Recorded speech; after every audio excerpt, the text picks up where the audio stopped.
When I was doing my studies, if somebody had told me that I could have this in my hand, I would have said it's only possible in the Star Trek movie. The people who are in their 20s and 30s, they have all the, enthusiasm, they have all the risk-taking abilities to go and start off a new business. You should be ready to be the operations guy, the finance guy, the technical guy, the subject matter guy, everything. People want quick money, quick success. And that is the exact thing that separates from the rest of the people who are actually successful.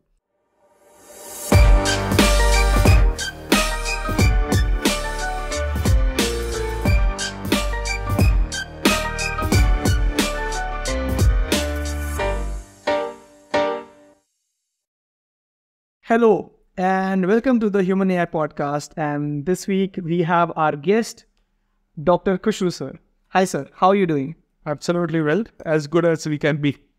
Alright, so let me introduce Khushru sir first. Khushru sir has extensive experience, more than 30 years of experience in a tech industry. He has worked in a lot of jobs as well as done a lot of businesses. And he co-founded two companies.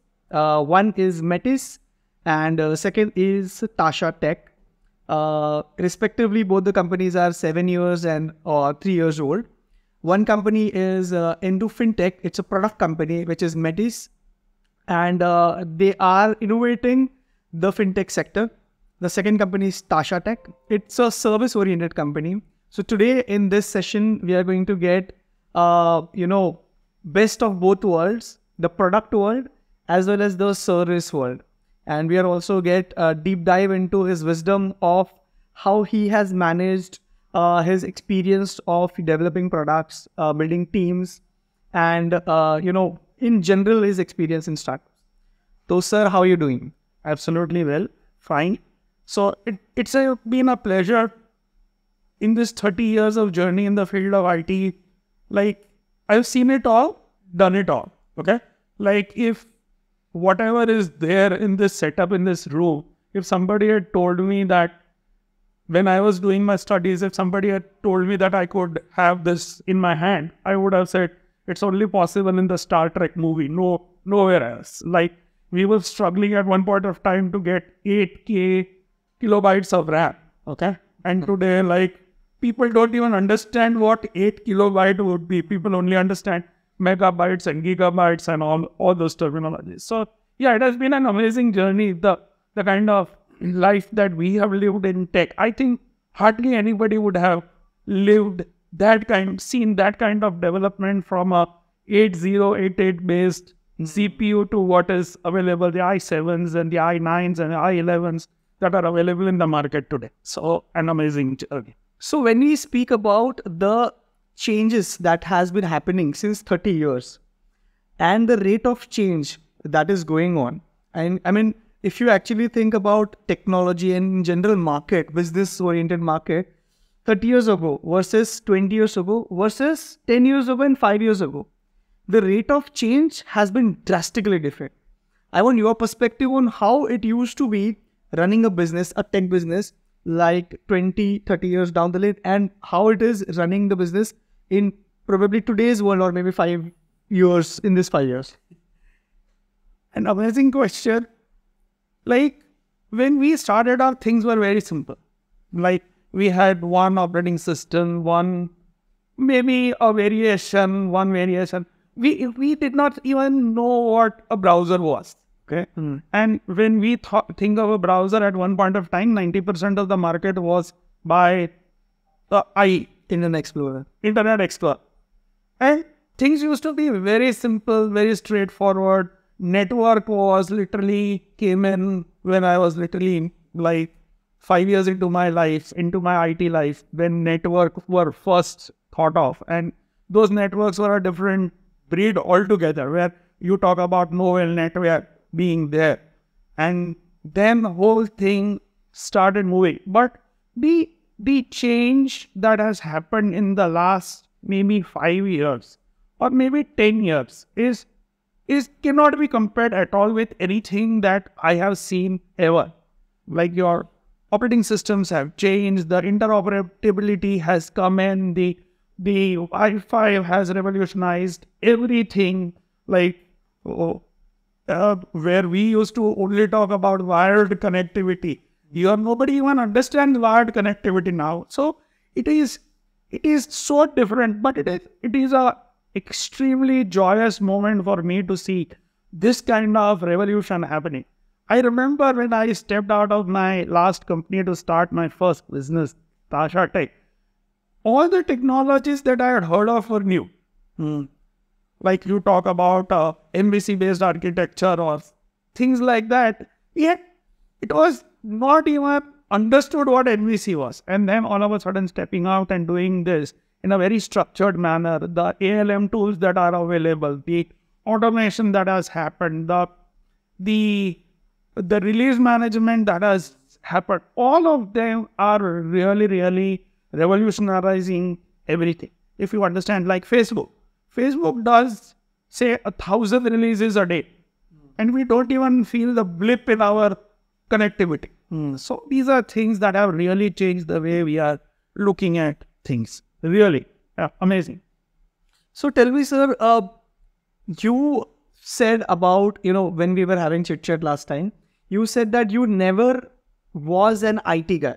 Yeah. How it happened and why did you get into it, and tell me your story. Yeah, so I was set to be a chemist. I was very good in chemistry. I did my BSc in chemistry. I was very good in chemistry. And my career path I had set, because in my family there were like at least 5 PhDs in chemistry.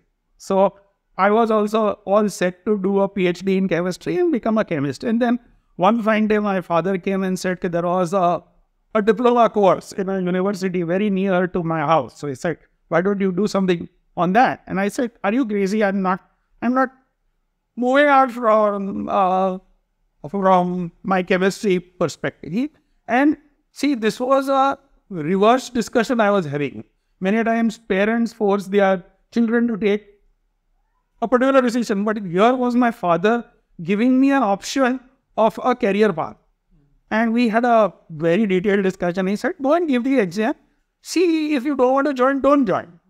And that was the time where I gave the exam. I enrolled from that course. I did my diploma, the first diploma in literally, I still remember it was known as EDP, Electronic Data Processing and Computer Management. That was the whole... It does not exist now. No, EDP does not exist. What is EDP now? So nobody understands that. So I did my diploma, and then after that, I was hooked on. I did my master's. I did a lot of certifications, and that's about it. And that was a decision that I have not regretted ever. And it really suits my personality so as me. So what I have observed is generally the people who are in their 20s and 30s, they have all the enthusiasm, they have all the risk-taking abilities to go and start off a new business, get into the market, understand the gaps, get problem solving and all, and then create a solution around it and do it. But if you actually take the age a bit further towards the 40s and 50s, the probabilistic the janta who is going to do the business suddenly reduces.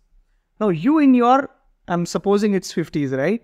You in your 50s are taking this decision of doing something of your own, starting off your own startup, not only 1, 2 startups, specifically a startup which is a product-oriented startup. And it's difficult. I understand a service-oriented startup is comparatively very straightforward. You get paid, advance payment mil jana hai. But a product-oriented startup wherein you invest prior, you create POCs and prototypes, and then you pitch, and the whole life cycle of it, and then you actually sell it to people. How did you do it? And why you have started? See, my personality itself has been that I never accepted a status quo in my life. That's the first. So I was very happy with my job. And honestly, that job gave me a lot of satisfaction, gave me everything. But it had become too easy for me. Let's let's be honest, my previous company, I got a lot of respect, a lot of everything, no complaints. There was no reason for me to leave, except that it had become too simple for me. Like, I was not even contributing whatever work was there. I was completing it in 4 hours, I was doing nothing. So that left me thinking that whether I want to retire at 50 or do something different. And that is where I came back. My seniors literally sent me to Australia when I had this discussion with my boss, my CEO of the company. He said, go to Australia, handle that geography. But somehow that did not work out too well. Came back, again started working in my role in the company in Gandhinagar. And then I said, I had enough of this status quo 9 se 5 wala job. I need to do something very, very different. And when I discussed my intention of leaving, my family went really ballistic. My wife was literally in a very bad mood for a few days. So, and that's when I decided to step out. I had worked to collect funds. I had done all of that. But that's how I decided to challenge myself once again. And yeah, so 50, age is just a number. If you have the enthusiasm and the intellectual capability, then age is just a number. You can achieve this. Yes, your peers become a different set of peers. Like, at one point of time, my peers were all experienced peers. But when I stepped out in the startup world, all of them were in the 20s and the 30s. So yeah, you get used to it. And that was the delight of getting to again do things my way. And that was the beauty of it. That I started off a services company, and then I met a very brilliant scientist, a person, a very nice human being by the name of Dr. Saraswat. And he sold me an idea. He said, let's do something like this. I said, I'm not a product person. I don't want to do it. So he said, let's give it a try. Give it a try. And that is when we did a small POC within the organization, within my organization. The POC did wonders because everything was new to me. Even the subject matter was new. The technology was new because we were stepping into artificial intelligence and machine learning based products. So that was new. And once the POC worked, that is where I started understanding the domain. I started understanding everything. And that's where we are. Now we have a successful launch of that product also. So that is how we have worked. And all good.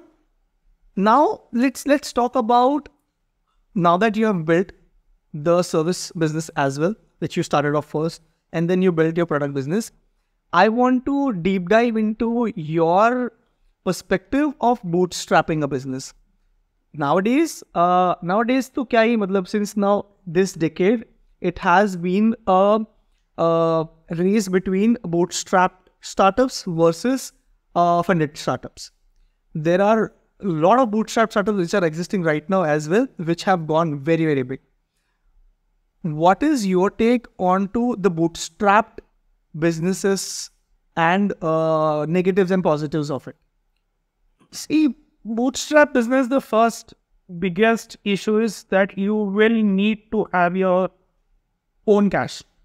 And the risk is far higher. It's very unfair to say that dusre kisi ka paisa hai, so you burn it and it's okay. But that's how the world works. So I did not want to work that way. And another thing is that if you go for an additional funding from outside, you will have to find the right partner. And finding the right partner who is ready to invest money into your business and allow you the freedom doesn't happen.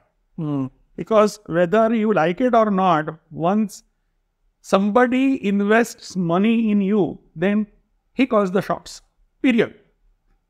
So, unless and until you find somebody who has the similar bent of mind, understands what you want to do, and has the similar synergy levels, I would say wait for the right minute time, get your product up and running, get some early market love, and then only go for funding. Don't go for funding early on. Unless that person is invested completely from a subject matter perspective. And that is what you call bootstrap. Okay. Because if that person is invested as maybe as a subject matter expert, as a technology person, as a network marketing person, whatever, then only take that person on board. Otherwise, it's usually a very good idea to bootstrap your business. And I had that luxury because my other business was doing reasonably well. And so whatever was spare in that business could be reinvested very easily into Metis. So Tasha funded Metis, and it is up till now still being funded. We are very close to getting an external investor now in place, where after seeing the initial market love, there are people who want to invest in us, and that is how it should be. Otherwise, the processes you will need to do to satisfy our external investor are so acute that you will be drowned. Instead of running your company, you will be more about satisfying the investor rather than running your own business. Got it. So, a lot of people say that having your own startup is like being your own boss.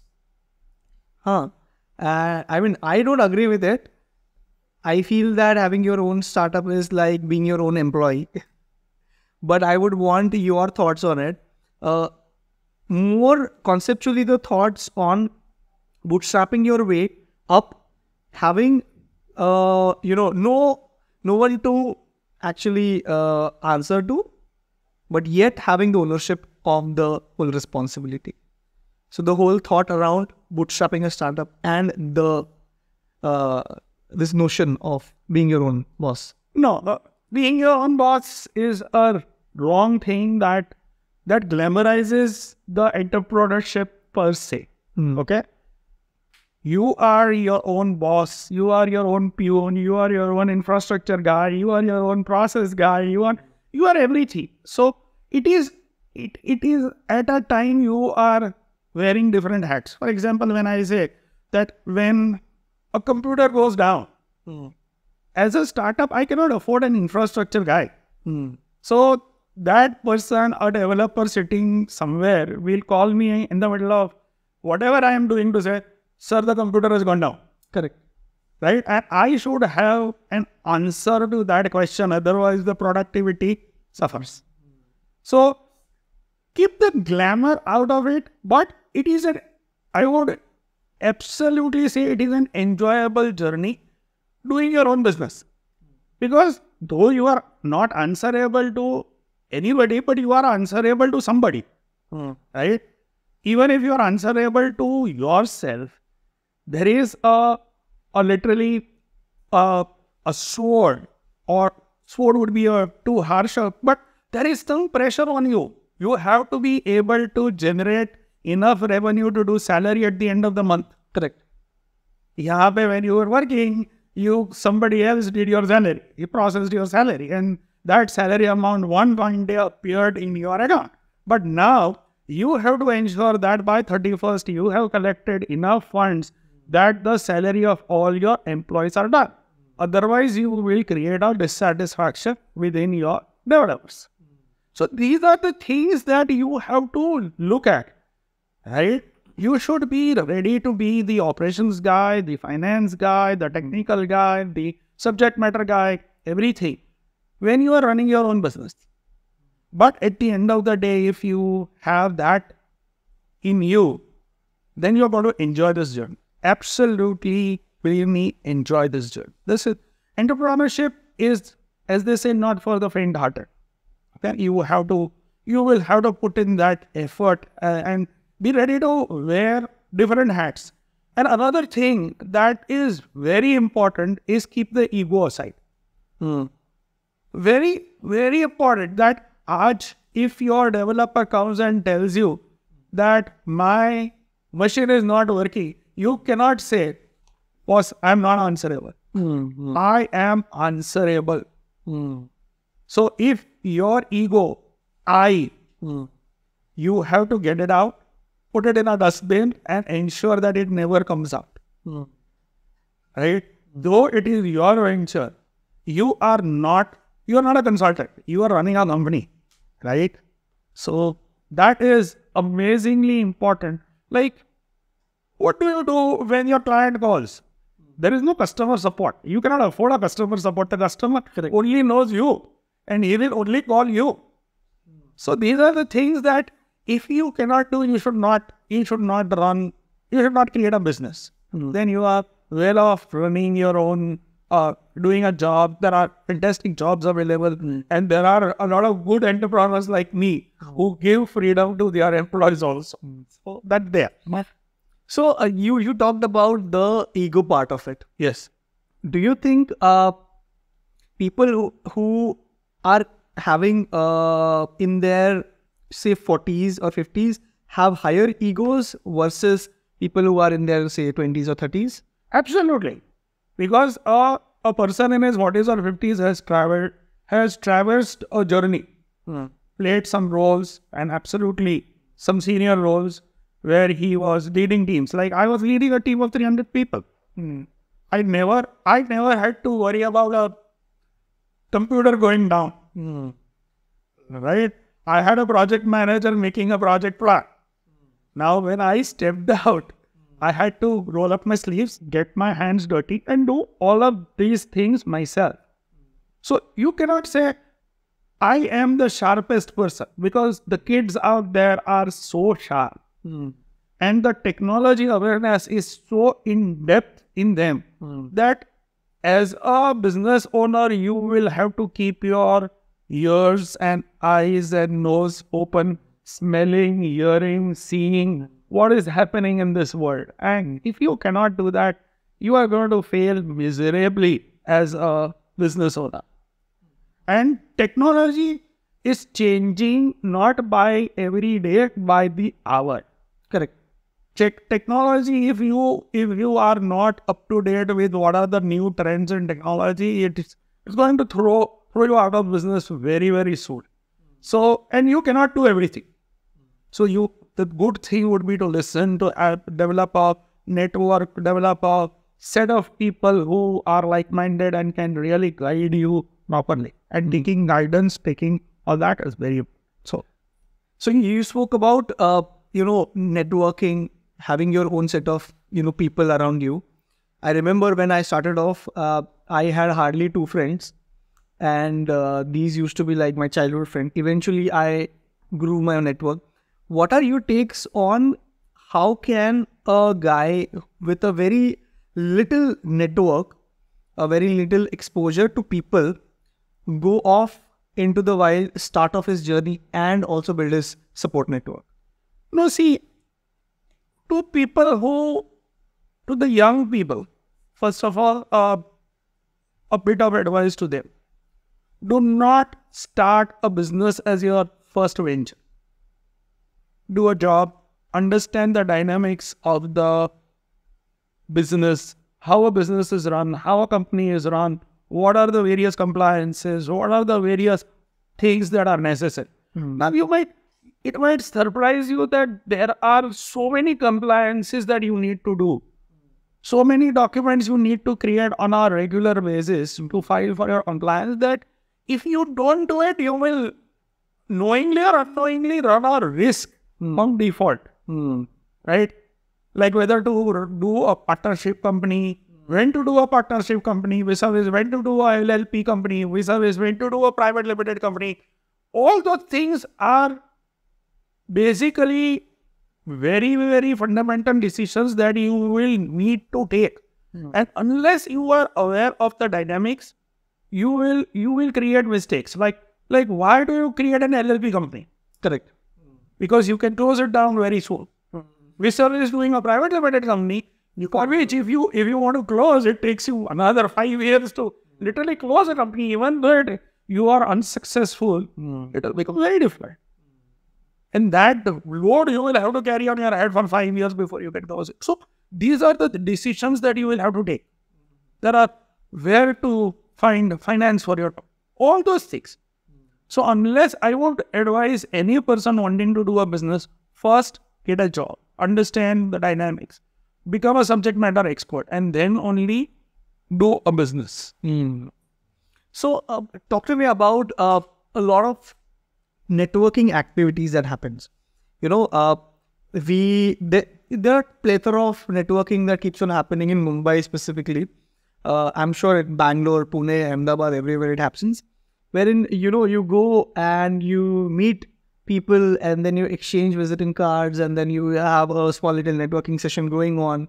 And then probably you meet a couple of good guys as well who eventually, you know, might help you in something. I also want to understand there is always a small little hiccup in a startup founder's mind. कि भाई मैंने ना business चालू कर दिया. What if I don't get the support? What if this goes wrong? What if I don't figure it out? But what I've observed is people do come, unknown people will come to help you raise, you know, you up from the wherever you are stuck on. I want your experience. I want your, you know, two words on this as well. See, you have to first understand networking is not a one-off job. Networking is something that you do regularly. You sleep, breathe, and you literally eat networking. Right. Networking, if you do just where you need support, that's the worst kind of networking you are doing. Right. Worst kind. If somebody on my first request on LinkedIn says, I want your help, I will never help that person. Never. Unless there is a sufficient cause for that person to come and ask. So that is networking. You have to literally invest in networking. You have to build that whole ecosystem that you need. And I literally spent around a year and a half only developing my network. Like, I'll give you an example. When I stepped out to form Tasha, the first 3 months, I did not do anything. I just made a plan to go and talk with people. Within my meet, I had an aim, a target that I will at least meet one new person every day. Amazing. And not just on a LinkedIn platform or a Facebook platform or a Twitter platform, in person. I talked with friends, and absolutely, the Metis company that I formed, I never knew Amit. Amit was introduced to me by a friend. And then slowly when we talked, we developed this idea that, okay, let's do business together. We were like-minded, and that's how it stuck. But if you think that just networking में एक दिन तुमने LinkedIn में किसी को request भेजा and then the next day you go and ask, भाई, you support me? No, it is not going to work that way because you have not established that relationship. Network is all about establishing a relationship. And as you rightly said, there is a whole ecosystem available where there will be people who will come and help you. I'll give you another example of the first project that I got, first large project. I just was talking with a friend that I have started a business. And he said, come help me. I'm working on a very large government tender. Help me just find suppliers for this tender. I said, sure. I went, I got into details. We did a lot of work together. And finally, he turned around and said that why are we looking in the world to do work for this? Why don't you yourself do it? And that's how we got the project. So typically, you have to understand that network is your strength. Very true. And there are fantastic tools available in the market, but you have to understand the strong points and the weak point of each tool. A tool is a tool. You have to really, LinkedIn can give you an amazing set of business insights. There are conferences you can attend, there are exhibitions you can attend, there is Facebook, there are meetup groups now, there are some fantastic meetup groups. So you have to have a multifaceted outlook for your networking. It cannot be a single unidimensional approach. कि मैं ये करूँगा या ये नहीं करूँगा. Yes, there might be certain things that you are comfortable with. That I agree. But I am more comfortable not facing, not sitting across the table and talking. I'm more comfortable sitting in a digital world and talking virtual. Fair. That's what you have to invest in it. You cannot say that I'm going to start a business, but I don't want to talk with other people. Then don't start business. You are well off doing a job. No matter. Interesting. In fact, I think you also spoke about that if you have met a lot of people, Yes. whom you connected through LinkedIn, Yes. right? Can you give me a couple of interesting stories about any really great quality person that you have really met and the relationship has got far ahead? No, a lot of them. Not only a few, but see, if there is I met a person in Pune, and it was like, why talk about a person in Pune? I met my first employee with whom who was reporting to me when I was working in an organization. One day I get a call, okay, Khushru, I am Rajesh. I said, what? Where did you get my phone number from? And he said that you right now have come on LinkedIn and I got your reference there. Do you remember me?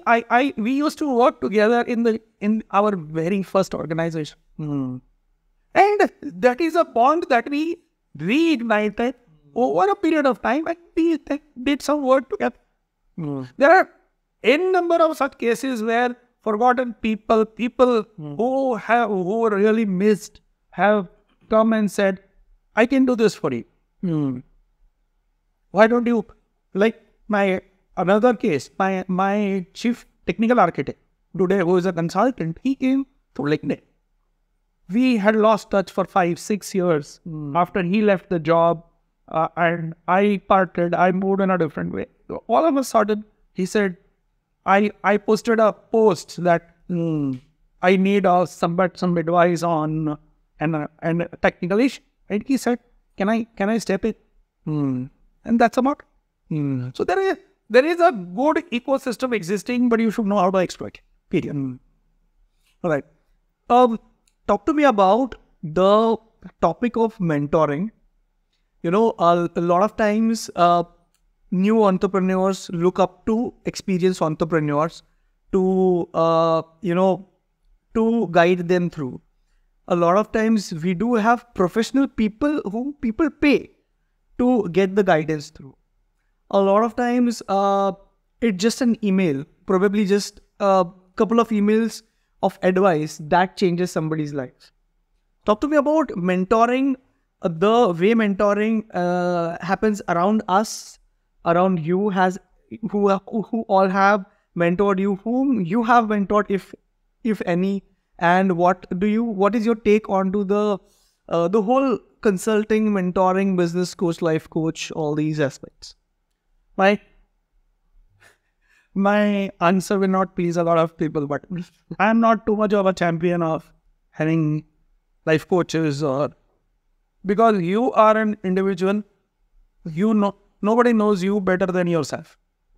And when you get a life coach or a mentor or whatever, unless that person invests in you, he will have no idea what to speak. Right?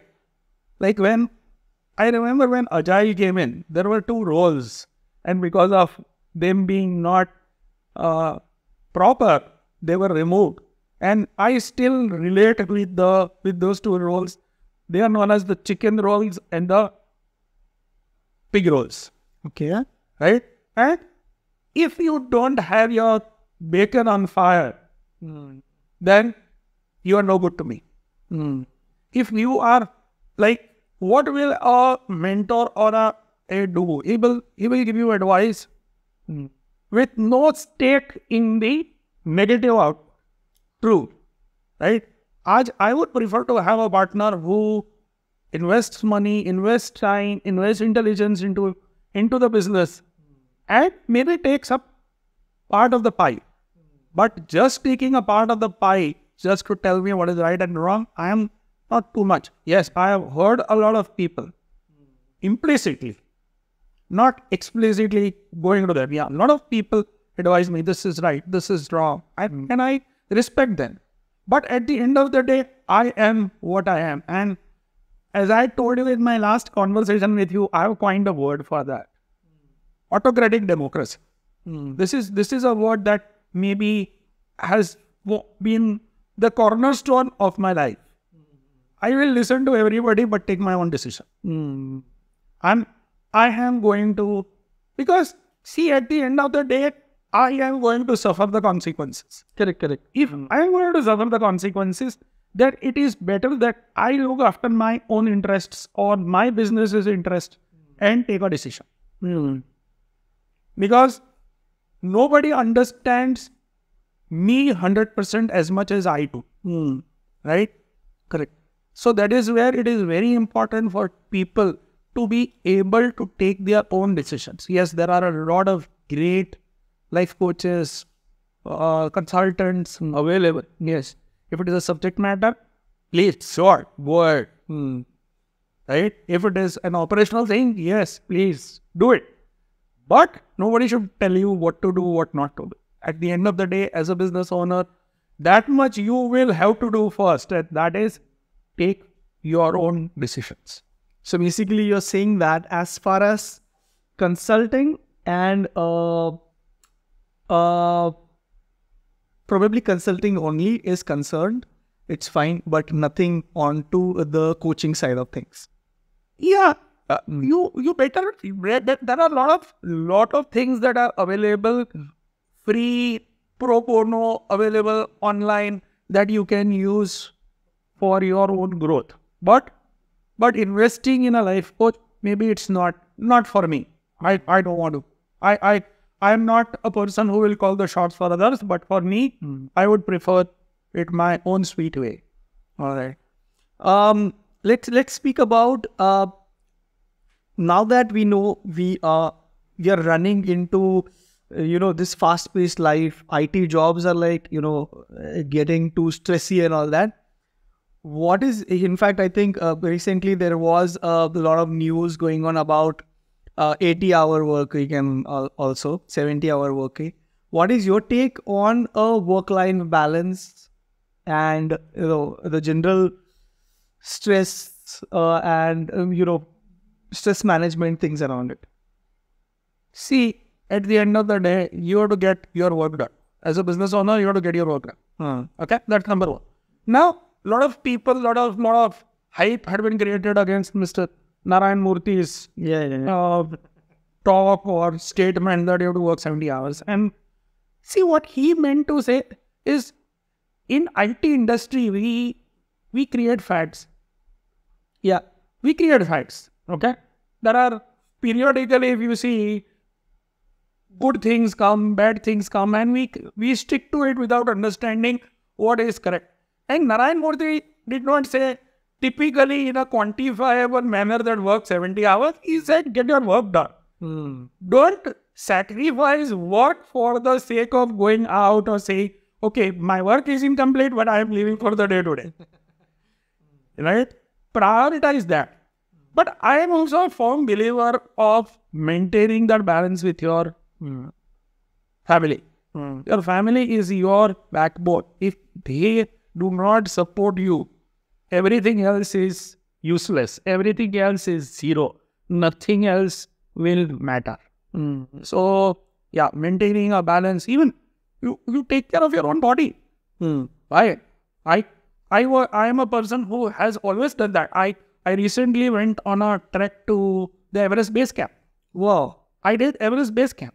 And that was just because I wanted to challenge myself that whether I am physically competent now, when I keep on proving myself whether I am intellectually competent. But what about my physical well-being? So I just did it on a whim. I went to Everest Base Camp and I just went up till base camp, 5,364 meters. I did it. Amazing. Yeah, absolutely. So all of that has to circle around one aspect. You are a business owner and your target is your own business. That has to remain as your center of the universe. right? Yeah, you hire great people. But at the end of the day, you have to be available for decision making. And you have to develop an ecosystem for it. It's not as if that, okay, you hire a good person and then you tell him what to do. No, you hire a good person and give him the freedom to work in a particular manner. So, absolutely. And everyone should do it. Right? As I said, I did Everest Base Camp. I'm very happy with it. I'm planning something new. What is in the plan? No, I'm not going to discuss that publicly. That I have reached that level where I can succeed. But yeah, we can have a podcast on that someday. All right. So talk to me about the advice for aspiring entrepreneurs, specifically onto the parameter of being patient. Today, if you actually see, people want quick money, quick success. And that is the exact thing that separates from the rest of the people who are actually successful. Talk to me about the essence of being patient in a business and how can you quantify it up to a level. For example, 2 साल तक time दे दो, 3 साल तक time दे दो business के लिए. काफी लोग बोलते हैं, पहले बोलते थे that they used to say, 1,000 days, like that. So, you talk to me about the advice to aspiring entrepreneurs, also focusing on to the patient part of it. Aladdin's lamp only exists in stories. It doesn't exist. So if you are not, see, many a times we see an Elon Musk in a beautiful car, or a Bill Gates, or anyone of these, like even Mukesh Ambani or any of these in their luxury. Nobody understands or reads or finds or asks the question about their struggles. Exactly. Right? If you ask Ratan Tata started off his career on the shop floor.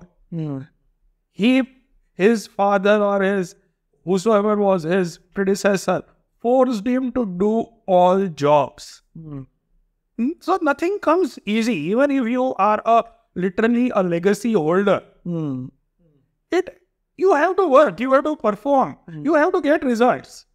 Business is result oriented. Business doesn't respect that, okay, you are a Mukesh Ambani's son, so I will give you something free. No, it doesn't happen that way. You have to work, you have to persevere, you have to slog it out to get results. Like if you look at the example of Sachin Tendulkar did not become successful overnight. So you ask the coach of Sachin Tendulkar, how many hours of practice he put in to become what he has become. Yeah. Then once you get to that level, then you call your own shots. Typically today, Elon Musk can walk into any government office and he will not be stopped, and the presidents and the prime minister will stand up for him. But he has gone through the grind. He has intellectually challenged himself. He has physically challenged himself. You will have to go through that. And please, one thing very, very important that I want to drive home is, when you borrow money, respect that money.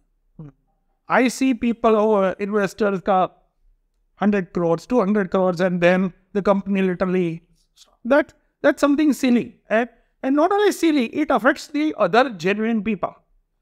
Today you see the crunch in the venture funding, it is because of those idiots who literally use the money to buy a posh home or office or a posh car instead of investing and making their business successful. They borrowed money, the business went down, but they became rich. That is a very stupid way of doing things.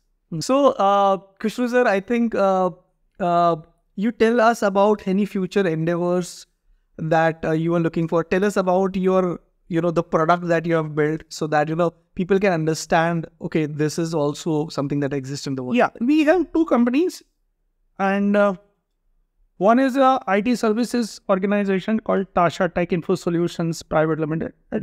It's a solution company which is doing bespoke software development. We try to do niche enterprise development only. We have not done run-of-the-mill work. Not that it is bad or good. I am not being judgmental about anything, but it is a focus that I had created for myself, that this is the kind of work that I like. That is the work that I wanted to do.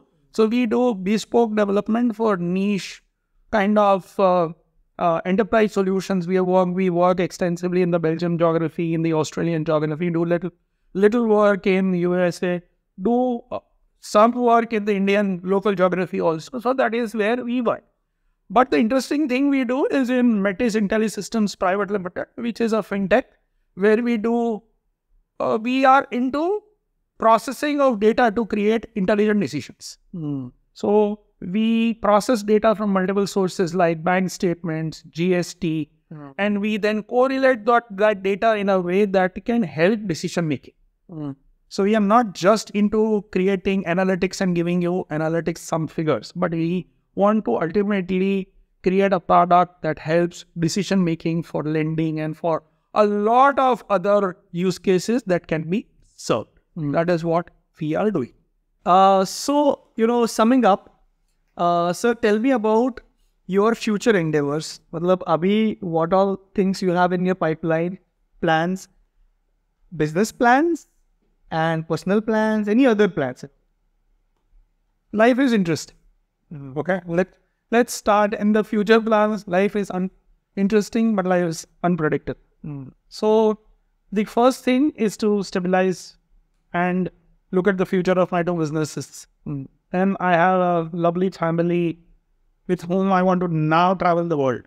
That's the next goal that I have. There are a lot of other small goals that I have set for myself. I do a lot of teaching. I want to do more on that. I'm a visiting faculty at a few colleges myself. So I want to do more on that. So with my experience, if I can help a community of startups or a community of young entrepreneurs or a community of young technologists, then I would be more than happy to do that. And that is where I teach not because I want to make money out of teaching, but I teach because I want to give my experience back to these people who are extremely sharp. This new generation of people, if they are shepherded in the right manner, then they can do wonders. And as our Prime Minister says, or a lot of people says, startup is going to create the most amount of jobs. And that is where I would love to contribute, pro bono basis, paid basis, whatever basis possible. That's about it on my side. All right.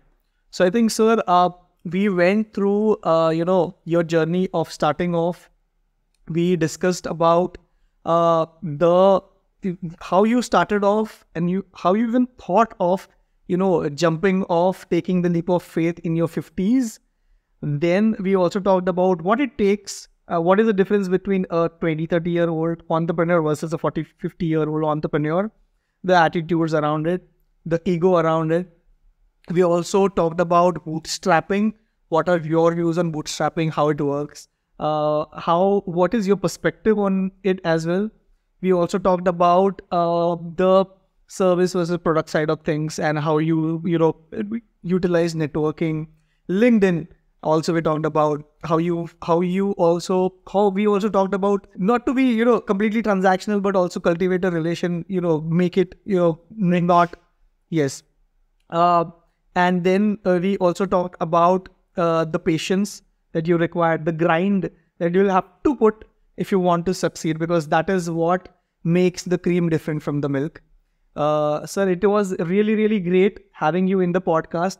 In our podcast, we want to invite people like you and me, that, people, the audience that can see, themselves in us, and eventually also figure out that they can also, probably do something that, people like you are doing. Thanks, Ritesh. Thank you. Thank you for having me on here. Thank you. It was a pleasure talking with you. Thank you. All right. Thank you so much, yes.